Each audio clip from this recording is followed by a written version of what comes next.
என்னாச்சு? அப்படியெல்லாம் எதுவும் இல்லைல்ல? என்னங்க என்னாச்சு? அப்படியெல்லாம் எதுவும் இல்லைல்ல? சின்ன பொண்ணு, நான் அங்கே அப்படி எதுவும் நடந்துடக்கூடாதுன்னு தான் பக்கத்துலேயே நின்று பார்த்துக்கிட்டு இருந்தேன். ஐயோ என்ன ஆகுமோ ஏதாகுமோன்னு. ஆனால் எல்லாம் நம்ம நினச்ச மாதிரி இல்லை. உமா நிஜமாவே மாசமாக தான் இருக்கா. என்னால் அந்த இடத்துல நிற்க முடியல. ஒவ்வொருத்தரும் ஒவ்வொன்று பேசுகிறாங்க. காதுபடவே நம்ம குடும்பத்தை பற்றி ரொம்ப அசிங்கமாக பேசுகிறாங்க. கேட்கவே என்னால் முடியல. மான மரியாதை எல்லாமே போச்சுனே. போச்சு, எல்லாமே போச்சு. சந்தோஷமா? சந்தோஷமாமா? காசு பணம் இல்லைன்னா கூட மான மரியாதையோடு இருந்தோமேனு இத்தனை நாள் சந்தோஷப்பட்டேன். அதையும் குழி தோண்டி புதைச்சிட்டீங்க ஆத்தாள் மோளும் சேர்ந்து. இப்போ சந்தோஷமா? நடுத்தருவில் நிற்க போறேன்னு நினைக்கும் போது கூட சரி மான மரியாதை இருக்கு, நம்பிக்கையே பொழைச்சிக்கலான்னு நினைச்சேன். ஆனா அதையும் குழி தோண்டி புதைச்சிட்டு இனி எதோட இந்த ஊர்ல இருக்கணும்? பிள்ளைய செல்லம் கொடுத்து கெட்டு குட்டிச்சோராக்கி வச்சிருக்காங்க. இன்ன வரைக்கும் அவளுக்கு அவ வேலையே ஒழுங்கா செய்ய தெரியாது. காலையில் எந்திரிச்சு ஒரு பாத்திரம் மண்டங்களுனா கூட அதுக்கு கூட வலிக்கும். ஆனால் புள்ள பக்கத்துக்கு மட்டும் இனிக்குதோ. இன்ன வரைக்கும் என் வாயை மூட சொன்னீங்களே, இப்போ ஊர் வாயை எப்படி மூட போறீங்க நீங்க? கேட்டுக்கிச்சா? உன் மருமக சொன்னது உனக்கு நல்லா கேட்டுச்சா? ஒழுங்காவல பொம்பளை பிள்ளையோ அடிச்சு புதைச்சு வரலன்னு சொன்னதுக்கு நீ என்ன சொன்ன? பொம்பளை பிள்ளைங்க நம்ம வீட்டுல இருக்கிற சொகுசு தாண்டா, போற வீட்டுல ஏதாவது இருக்குமா இருக்காதோன்னு சொன்னேன். இப்ப மானமரியாதை வாங்கிட்டாளா? இப்ப சந்தோஷமா உனக்கு? நெஞ்சுக்கு அப்படியே குழுன்னு இருக்குமே. கோவப்படாதானே? எப்படா தம்பி கோவப்படாம இருக்க முடியும்? எப்படி கோவப்படாம இருக்க முடியும்? எம்பிட்டு கடை வாங்கி செலவு பண்ணி எல்லாம் பண்ணிக்கிட்டு இருக்கோம். உனக்கு தெரியுதா இல்லையா? மானமரியாதை போட வாங்க முடியுமாடா? இவ்வளவு ஆத்திரப்பட்டு அவசரப்பட்டு நம்ம குடும்ப மானத்தையும் சந்தி சிரிக்க அடிச்சு விட்டாளுங்களேடா. இங்க பாரு, அன்னைக்கு ஆஸ்பத்திரிக்கு போன இடத்துல இந்த மாதிரி விஷயம் சொன்னாங்களா இல்லையா? அது இதுல என்கிட்ட பேசக்கூடாது. சொன்னாங்களோ இல்லையான்னு மட்டும் சொல்லு. இது தேவையில்ல வெங்காயம் எல்லாம் என்கிட்ட இருக்க கூடாது. புள்ளைய அங்க இங்கன்னு அனுப்பவும் அவங்க ஏற்கனவே அவங்க வீட்டுல இருந்து சத்தம் போட்டிருக்காங்க. இப்படி வாங்கி திங்கிறீங்க என் பையன்கிட்ட இருந்து வாங்கி திங்கிறீங்கன்னு. இப்ப இதை தெரிஞ்சு அவங்க அம்மா எப்படி பேசுவாங்க? எனக்கு கேவல்படுத்தணும்னே எல்லாம் பண்ணியிருக்கீங்களா? வீட்டுல ஆம்பளை தான் சரி இருக்குல்ல, நான் வேலைக்கு போனேன், வீட்டுல தானே நீங்க எல்லாம் இருந்தீங்க. பிள்ளைய வளர்க்குற லட்சணமா இது? சொல்லுமா, அங்க அது சொன்னாங்கடா இல்லையா? அது ஏங்க சின்ன பொண்ணே அன்னைக்கு சொன்னான். என்னது நான் சொன்னா? ஏக்கா கொஞ்ச நேரம் கம்மனு இருடி. என்னக்கா இவ மசக்கையா இருக்கவங்க வாந்தி எடுக்கிற மாதிரி இப்படி லொபான்னு வாந்தி எடுத்துக்கிட்டே கிடக்கிறாளே, என்னக்கா பிள்ளைக்கு இது உண்டாயிடுச்சான்னு கேட்டா. நான் சொன்னேன், என் வளர்ப்பை பற்றி எனக்கு தெரியும்.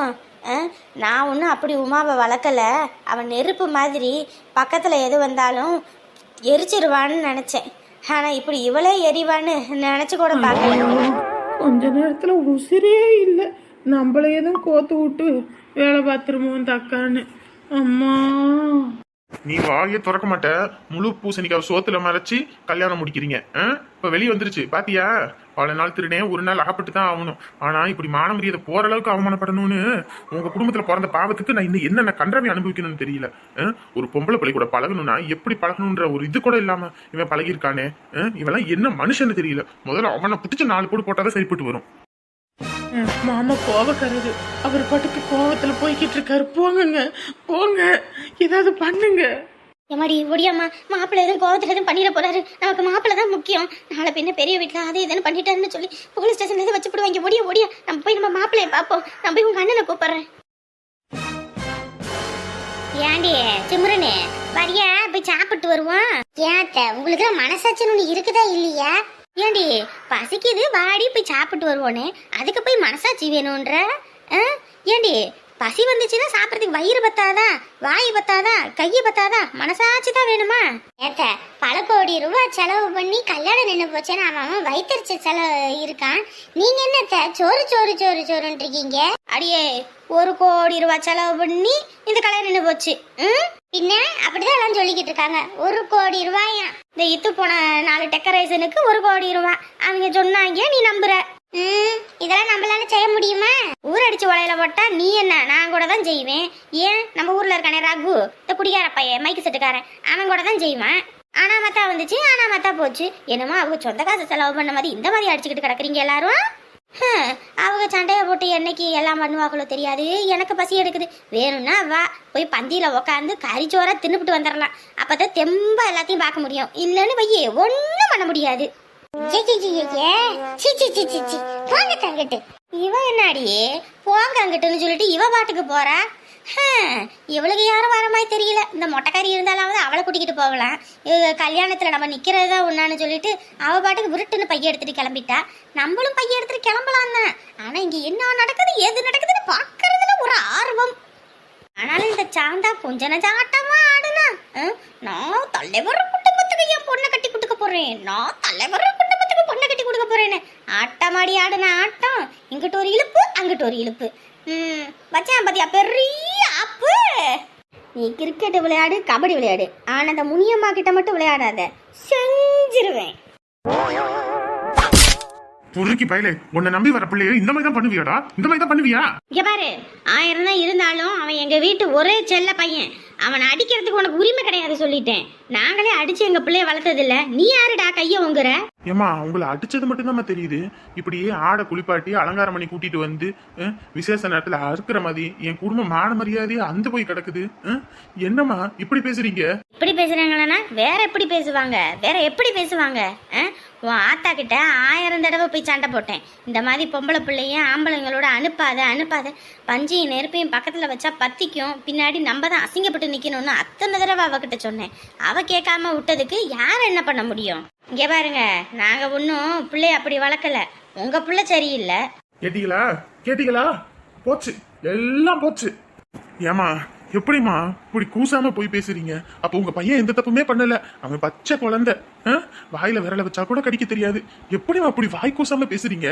நீங்களும் ஒரு பொண்ணு தானமா? இங்க பாரு அழகு, உனக்கு அம்புட்டு தான் மரியாதை சொல்லிட்டேன். என்ன பேசிக்கிட்டு இருக்க நீயே? இம்புட்டு தூரம் நான் செலவு பண்ணி கோடி கணக்குல பணத்தை இறைச்சி இந்த ஊருக்கே சாப்பாடு போட்டு இம்புட்டு தூரம் செலவு பண்ணி கல்யாணத்தை பண்ணிக்கிட்டு இருக்கேன். எதுவும் இல்லாம நான் கல்யாணம் பண்றேன்னு நினைக்கிறியா? ஒத்த பையனு அவனுக்கு மொத்த செல்லமும் கொடுத்து நான் வளர்த்தேன். ஆனா எப்படி வாழணும்னு சொல்லி கொடுத்து வளர்த்தேன். உன் தங்கச்சியோட இது சரியில்லை, அதனாலதான் இப்படி ஆகி போயிருக்கு. தலைவரே, நீங்க ஊர் தலைவரா இருந்துட்டு இப்படி வாய் கூசாம பேசாதீங்க. இப்போ ஒரு பொண்ணோட வாழ்க்கை இப்படி ஆயிருக்குது, அதை பத்தி நீங்க வாயை திறக்க மாட்டேங்கிறீங்க. உங்க வீட்டுல ஒரு பொம்பளை பிள்ளை இருந்து இந்த மாதிரி இருந்திருந்தா நீங்க இப்படிதான் இருப்பீங்களா? சொல்லுங்க. இந்நேரத்துக்கு எங்க வீட்டு பிள்ளை இப்படி பண்ணியிருந்தானா பொடி போட்டிருப்போம். நாங்க இன்ன வரைக்கும் நின்று பேசிக்கிட்டு இருக்க மாட்டோம். பிள்ளைய ஒழுங்கா வளர்க்க துப்பு இல்ல, ஆனா பேச வந்துட்டீங்க பேச்சு. பாருங்க, அம்பிட்டுதான் மரியாதை உங்களுக்கு சொல்லிட்டேன். பொறுக்கி பாயல, எல்லா வேலையும் பண்ணிவிட்டு இப்ப என்னடா கல்லூரி மங்க மாதிரி இருக்கிற? இவ்வளவு தூரம் பேசிக்கிட்டு இருக்கோம், வாயை திறக்கிறேன் நான் பத்தியா? இவரு என் பையன் மேல கைய வச்சேன்னு வச்சுக்கா, உன்னை தொலைச்சு கட்டி போடுவேன்னு சொல்லிட்டேன். உன் பையன் என் தங்கச்சி வாழ்க்கையிலே விளையாண்டு இருக்கான், அப்புறம் நான் மரியாதையா பேசுவேன்னு நினைக்கிறியா? என்னடா இது? ஏதோ சண்டை நடக்கிற மாதிரி இவ்வளவு சத்தம் கேட்குது. நான் எங்க இருக்கேன்? நான் எப்போ இங்கே வந்தேன்? ஐயோ, என்னாச்சு ஏதாச்சுன்னு வேற தெரியலையே. ஓ என்னையா, நீ அடிச்சா நான் கேட்கறதுக்கு நாதி இல்லைன்னு நினைச்சுக்கிட்டு இருக்கியா? என் மச்சானுக்கு நான் இருக்கேயா. என் மச்சான் மேல கை வட்ட அம்புட்டுதான் சொல்லிட்டேன். இங்க பாரியா, என் மச்சானுக்கு நானும் இருக்கேன். இதுக்கு மேல ஒரு அடி பட்டுச்சுன்னு வையே, அப்புறம் அம்புட்டுதான் சொல்லிட்டேன். ஏய், தங்கறதுக்கு வீடு இல்லாத கழுத என் வீட்டு வாடகையில இருந்துகிட்டு என் பையனை அவன் அடிச்சதுக்கு நீ எங்ககிட்டே மறைச்சுக்கிட்டு வரியா? ஓரமா போய் ஒதுங்கி நில்லு. ஐயோ ஆண்டவனே, அப்படி அடிக்கிறானே படுபாவே. உன் வீட்டுல வாடகைக்கு தானே இருந்தோம், மத்தபடி உன் வீட்டுல என்ன புழுக்க வேலையா பாத்துக்கிட்டு இருந்தோம்? இன்னத்துக்கும் காசு கொடுத்து தானே இருக்கிறோம். என்னமோ தர்மத்துக்குன்னு ஒண்ணு விடலையே. ஐயோ கடவுளே, என்ன நடந்துட்டு இருக்கு? அண்ணன் எதுக்கு அப்புறம் சட்டையில கைய வச்சிருக்கு? படுபாவி சிறுக்கி வந்துட்டா பாரு. இவ மூஞ்ச பார்க்கும் போதே பிடிக்கல எங்க நான் மட்டும் என்ன இவளை பிடிச்சா உள்ள சேர்த்தேன். அண்ணே, முதல்ல அவர் சட்டையில இருந்து கையெடு என்ன கையேடா? உன் வாழ்க்கையை இப்படி ஆக்கி வச்சிருக்கான். ஊரார் முன்னாடி நம்ம மான மரியாதையே போச்சு. இவனை அடிச்சு பொழக்க வேணாமா? ஐயோ, எப்படியாவது மாப்பிள்ளை கையில கல்ல விழுந்தாவது இந்த கல்யாணத்தை முடிச்சு வச்சிருவோன்னு பார்த்தா இவன் என்ன சட்டையை பிடிச்சிக்கிட்டு நிக்கிறான். ஐயோ, என் புள்ள வாழ்க்கையை இந்த தடவை அழிச்சிருவான் போல இருக்கேன் இந்த படுபாவி. ஐயோ, இவன் வேற கோபக்காரன் வேற. ஐயோ, இப்ப என்ன நடக்குமோ ஆண்டவனே. அடே கையெடுறா, மாப்பிள்ளை மேல இருந்து கையெடு. பிள்ளைக்கு கல்யாணம் தாண்டா முக்கியம். கையெடுடா, கையை எடு. இங்க பாருனே, என் புருஷன் மேல இருந்து கையெடு சொல்லிட்டேன். யாருக்கு யாரடி புருஷன்? இன்னும் கல்யாணமே முடியல, அதுக்குள்ள உனக்கு புருஷனா? இங்க பாரு, அவர் மேல கைய வச்ச உனக்கு இதுக்கப்புறம் மரியாதை சொல்லிட்டேன். கையெடு முதல்ல. அடி பாவி, இப்ப கூட உங்க அண்ணன் உனக்காக தாண்டி இவ்வளவும் பண்றாரு. அதை புரிஞ்சுக்காம மரியாதை இல்லாம பண்ணிடுவியா? அதுக்கு எதுக்கு இப்போ நீ ஆடிட்டு இருக்க? ஆ? எனக்கு கல்யாணமே ஆகக்கூடாது, காலம் முழுக்க நான் இப்படியே இருக்கணும்னு தானே எல்லாத்துக்கும் ஆசை. இப்பயும் என் கல்யாணத்தை கெடுக்கணும், எதடா பிரச்சனை பண்ணலாம் அப்படின்னு கங்கணம் கட்டிக்கிட்டு தானே இந்த வேலையை பார்த்துருக்க. அடி பாவி, இப்போ கூட கூட பிறந்த தங்கச்சியோட வாழ்க்கை இப்படி போயிடுச்சுன்னு சொல்லி நான் உனக்காக இங்க வந்து கொந்தளிச்சு குதிச்சுட்டு கிடக்குறேன். என்ன பார்த்து உனக்கு இப்படி ஒரு வார்த்தையை பேசுற? போதும், நீ எனக்கு பண்ணது எல்லாம் போதும். என் நிம்மதியை கெடுக்கணும்னு தானே ஒவ்வொன்றையும் பண்ணிக்கிட்டு இருக்கீங்க. அடியே, அண்ணனை பார்த்து என்ன வார்த்தை நீ பேசுற? உன் வாய் அழுகி போயிரும் பார்த்துக்க. ஆமாம், அண்ணன் நம்ம அண்ணன். தங்கச்சி பெரிய குடும்பத்தில் வாழ போறா, அந்த வாழ்க்கையை கெடுக்கணும்னு நினைக்கிறான். இவெல்லாம் அண்ணனா? இங்கே பாரு உமா, உன் வாழ்க்கை நல்லா இருக்கணும்னு எல்லாத்தையும் தனக்குன்னு வச்சுக்காம தூக்கி கொடுத்த மனுஷன் இப்படி வாய்க்கு வந்தபடி பேசாத. தூக்கி கொடுத்தாருன்னா அவர் வீட்டு சொத்தையே எழுதி கொடுத்தாரு, இல்லை அவர் சம்பாரிச்சதை எடுத்து கொடுத்தாரா? என்னமோ தூக்கி கொடுத்தாருன்றீங்க. எங்கள் அப்பன் சொத்தை எனக்கு கொடுத்தாரு, இதில் என்ன இருக்குது? இங்க பாரு, இதுக்கு மேல நீ ஒரு வார்த்தை பேசுன மரியாதை இருக்காது பாத்துக்க. யாரை பார்த்து நீ இப்படி கை நீட்டி பேசுற? மாப்பிள்ளை உனக்கு எவ்வளவு செஞ்சிருக்காரு, நன்றி கெட்ட ஜென்மங்களா. என் தங்கச்சி அப்பயே இந்த குடும்பத்துக்காக எதுவும் செய்யாதுன்னு எங்க அம்மா சொல்லிக்கிட்டே இருந்துச்சு. இவளுகெல்லாம் பாம்பு மாதிரி பாலை வாக்குற பின்னாடி அதுங்களுக்கு கொத்த தான் தெரியும்னு சொன்னாங்க. அது சரியா நடந்து போச்சு. இவ்வளோ கேவலமா நடந்துக்கணும்னு நான் நினைச்சு கூட பார்க்கல. என் தங்கச்சி இந்த குடும்பத்துக்காகவும் என் மாப்பிள்ளை இந்த குடும்பத்துக்காகவும் எவ்வளோ உழைச்சிருக்காரு நான் கண்ணாட பார்த்துருக்கேன். ஆனால் நீங்கள் அதெல்லாம் பார்த்து அந்த உழைப்புல நல்லா தின்னு சொகுசா கொளுத்து போய் இன்னைக்கு என்னென்ன வார்த்தை பேசுறீங்க? மீன் கொளுத்தா வலையில தங்காதுன்னு சரியா இருக்கு. உங்க ஆசைக்கும் உங்களோட தேவைக்கும் என் மாப்பிள்ளைய யூஸ் பண்ணிக்கிட்டு இன்னைக்கு உங்க தேவை முடிஞ்சோடனே என் மாப்பிள்ளைய தூக்கி வீசுறீங்களா? இங்க யாரு, என் மாப்பிள்ளைக்கு நான் இருக்கேன், எந்த இதுவனும் தேவை கிடையாது, சரியா? மாப்பிள்ள நீங்க வாங்க மாப்பிள்ள. எதுக்கு இந்த மாதிரி ஆளுக்கெல்லாம் போயிட்டு சப்போர்ட் பண்ணி நீங்க உங்க மான மரியாதைக்கு எடுத்துக்கணும்? உங்களுக்கு நான் இருக்கேன், நீங்க வாங்க மாப்பிள்ள. நான் உங்களை வச்சு காலம் முழுக்க கஞ்சி ஊத்துவேன். இதுக்கெல்லாம் ஒரு ஆளுன்னு இதுங்க கிட்ட போய் பேசிக்கிட்டு நீ எல்லாம் நல்லா இருப்ப. வாங்க மாப்பிள்ள. நீங்க கூட பிறந்த தங்கச்சியா இருந்துட்டு அண்ணனை பார்த்து இந்த வார்த்தை சொல்லிட்டல. அப்பா போனதுக்கு அப்புறம் அப்பா ஸ்தானத்துல இருந்து நம்மளை பார்த்துக்கிட்டவரடி. அண்ணன் பேசுறது நம்ம அப்பாவையே பேசுற மாதிரி. சி, இதுக்கு நீ ரொம்ப வருத்தப்படுவ. நல்லா இருந்து தொலை. வாங்க நம்ம போவோம். ரொம்ப இதோ அடிச்சுட்டானே அண்ணன். சி, இவெல்லாம் என்னம்மா புள்ள? என்ன புள்ள? அவன் அண்ணங்காரன் இப்போ கூட அவனுக்காக தான் சண்டை போட்டான். ஆனால் இவன் கொஞ்சம் கூட அந்த நன்றியே இல்லாமல் இருக்கிறா. இந்த கன்றாவியெல்லாம் என்னால் கண்ணால் பார்க்க முடியாது. வா, முதல்ல நம்ம கிளம்புவோம். சி, மாப்பிள்ள நீங்க இப்ப எதுக்கு அழுதுகிட்டு இருக்கீங்க? எமாடி, நீங்கெல்லாம் அழவே கூடாது. எப்படின்னு எப்படி அழாம இருக்க முடியும்? ஒரு அரை முன்னாடி எப்படி அவ பேசிட்டா பாத்தீங்களா? நான் தான் அப்பயே சொன்னேனே, இந்த குடும்பத்துக்காக உழைச்சி கடைசியில் 2 பேரும் நடுத்தரவில் தான் நிற்க போறீங்கன்னு சொன்னேன். நான் சொன்னபடியே ஆயிப்போச்சா? பட்டாதான் புரியும்னு நல்லா புரிஞ்சிருச்சுமா. ஐயோ கடவுளே, காலத்துக்கு அந்த குடும்பத்துக்காக உழைச்சி போட்டு இப்போ ஒன்றும் இல்லாதவங்களா அப்படியே நடுத்தரவில் நிறுத்திட்டாங்களே. மாப்பிள்ள நீங்க எதை பத்தியும் கவலைப்படாதீங்க, உங்களுக்கு நாங்க இருக்கோம், சரிங்களா? யார் என்ன சொன்னாலும் சரி, எது சொன்னாலும் சரி. நீங்க கார்ல ஏறுங்க. இனிமே இந்த குடும்பமும் வேணாம், இந்த ஊரும் வேண்டாம். நீங்க நம்ம வீட்டுல வந்து அங்கேயே இருங்க. உங்களுக்கு என்ன போறதுக்கு போக்கடல நினைச்சுக்கிட்டாங்களோ அவங்க? அங்க இருக்குது நம்ம வீடு கடல் மாதிரி. இவங்க வீட்டுல எல்லாம் போய் கஷ்டப்படணும், ஏச்சு வாங்கணும், பேச்சு வாங்கணும்னு என் நாத்தனாருக்கு என்ன தலையெழுத்தா? எம்பிட்டு செஞ்சிருப்பா. எங்க வீட்டுக்கு அங்க வரும்போதெல்லாம் அள்ளி கொண்டு வருவோம். எதுக்காக கொண்டு வர்றது? எங்க நாத்தனாரு நல்லா இருக்கணும், அவன் மட்டுமா கொண்டு வரத திங்கிறா? உங்க குடும்பத்துல எல்லாருமே தானே தின்னாளுங்க. ஐயோ அக்கா, எங்களுக்குமே வருத்தமாதாக்கா இருக்கு. மனசு உடைஞ்சு போய் தான் எல்லாரும் வந்திருக்கோம். ஆனா ஒருத்தரை இப்படி நம்ப வச்சு ஏமாத்த கூடாதுமா. அத்தனை பேர் முன்னாடியும் இப்படி எல்லாமா பேசுவாங்க? இந்நேரத்துக்கு என் புருஷனை மட்டும் ராணி இப்படி பேசியிருந்தான்னு வையே, நடக்கிறதே வேறையா இருந்திருக்கும். நாக்க புடுங்குற மாதிரி 4 கேள்வி கேட்டிருப்பேன். அப்ப கூட என் நாத்தனாரு ஒரு வார்த்தையும் கேட்காம வரா. அவ கால் தூசிக்கு சமானம் ஆகுமா இந்த குடும்பம்? என்ன கேட்கறதுக்கு நாதி இல்ல. அவளை என்ன வேணாலும் பண்ணலாம், இவங்க 2 பத்தி என்ன வேணாலும் கேட்கலாம், எப்படி வேணாலும் அடிபட்டாலும் அடி வாங்கிக்குவாங்க அப்படி நினைச்சுக்கிட்டு இருக்காங்களோ? திருப்பி அடிக்கிறதுக்கு 1 நிமிஷம் ஆகாது எங்களுக்கெல்லாம். அம்மா கோவப்படாதீங்கம்மா, ஏற்கனவே எல்லா பக்கமும் நொந்து போய் தான் வந்திருக்கோம். நம்மளுக்குள்ள சண்டை போட்டு என்ன ஆக போகுது? அந்த புள்ள அப்படி பேசணும்னு யாருமே இங்க எதிர்பார்க்கலையம்மா. ராணி, இதுதான் உனக்கு முதலும் கடைசியும். இனிமே இந்த ஊர் பக்கம் வரணும், அந்த சொந்தம் இருக்கு இந்த சொந்தம் இருக்குன்னு நீ இனிமே இந்த பக்கமே வரக்கூடாது சொல்லிட்டேன். 10 வீட்டுல பிச்சை எடுத்தா கூட கௌரவமா பிச்சை எடுத்து தின்னுட்டு போலாம் போல இருக்கு. ஆனா இந்த குடும்பத்துக்கு எவ்வளவு செஞ்சு நன்றின்றதே இல்ல. சி, எப்படிதான் இப்படி எல்லாம் இருக்காங்களோ? ஏ கம்மனு இரு, ஏற்கனவே நொந்து போய் வந்திருக்காங்க. என்னங்கடா இது? எல்லா கூட்டமும் கலைஞ்சு ஒரே பிரச்சனையா கிடந்துச்சு. இப்ப என்ன எல்லாம் உட்காந்துருக்காங்க? கல்யாணம் நின்றுச்சு தானே, அப்புறம் அங்க என்ன நடக்குது?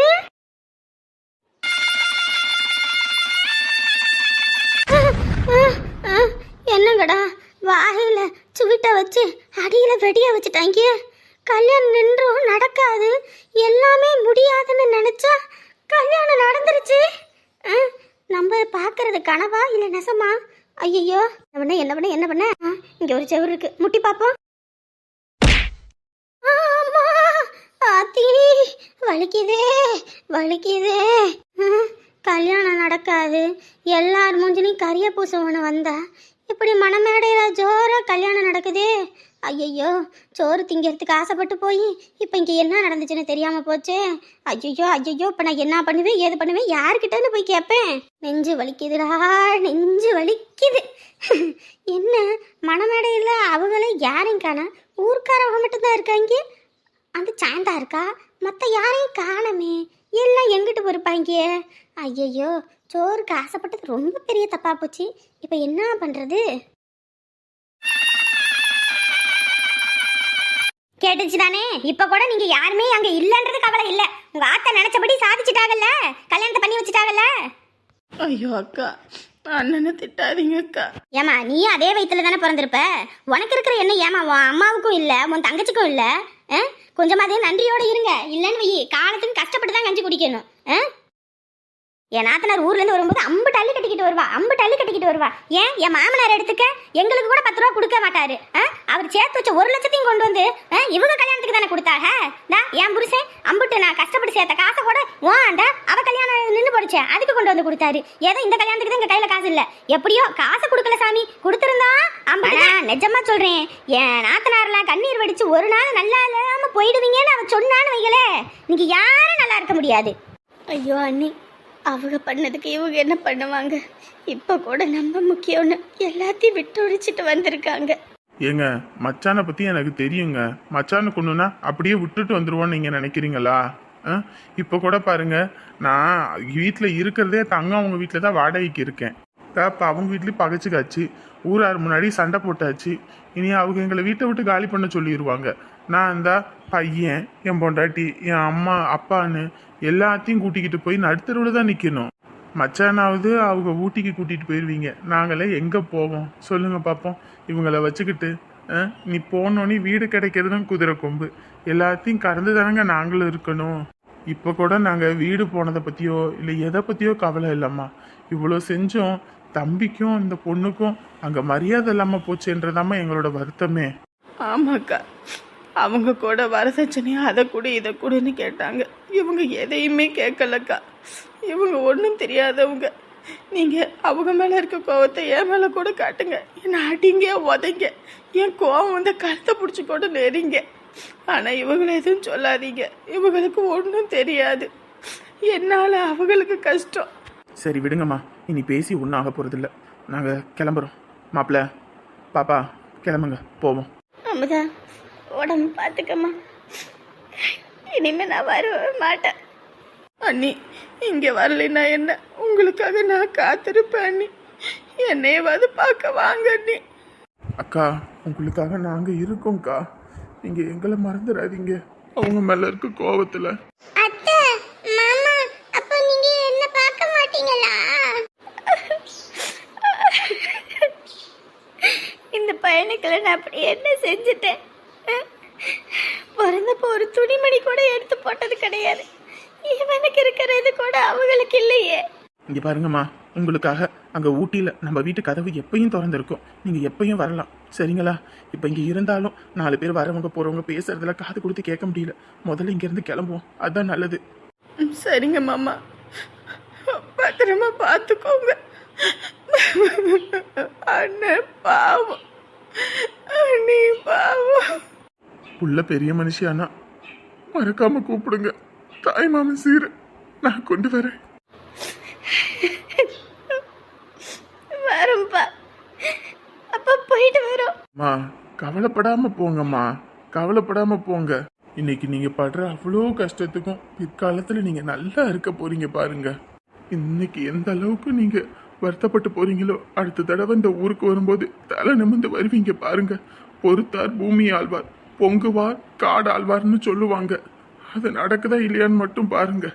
போயிட்டு வாங்கம்மா, இனி உங்களுக்கு எல்லாமே ஜெயம்தான். உடம்ப பார்த்துக்காமதா எதுனாலும் ஃபோன் பண்ணு, உனக்காக நான் வரேன். சரிங்க அண்ணி.